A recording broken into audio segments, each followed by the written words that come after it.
Assalomu alaykum.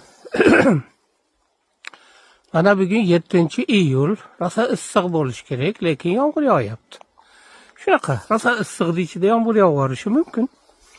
Xuddi shuni singari bitta do'stingiz rosa unga ishonib turgan paytingizda, rosa unga muhtoj bo'lgan paytingizda shop etib eshigini bekitib sizga ochmay qo'ysa, har qancha taraqlatsangiz ham ochmay qo'ysa, xafa bo'lmang, bo'lishi mumkin bo'lgan bir ish. Masalani boshqa tarafdan qarang. Siqilasiz, to'g'ri bilaman. Lekin masalaga boshqa tarafdan qarang.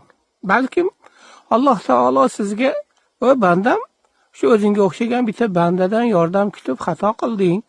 Yordamni faqat mendan kutishing kerak edi. Faqat menga ishonishing kerak edi. Mayli, hali ham kech emas, o'zimga kela qol" deb turgandir. Shunaqa bo'lishi ham mumkin, to'g'ri?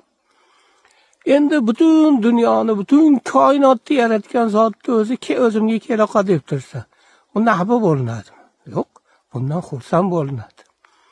Xullas, sizga qanaqa bir musibat yetadigan bo'lsa va u musibat sizni Allohga yaqinlashtiradigan bo'lsa, u musibat emas. U juda ham bir bebaho ne'mat. Alloh o'zidan begona qilmasin. Salomat bo'linglar azizlar.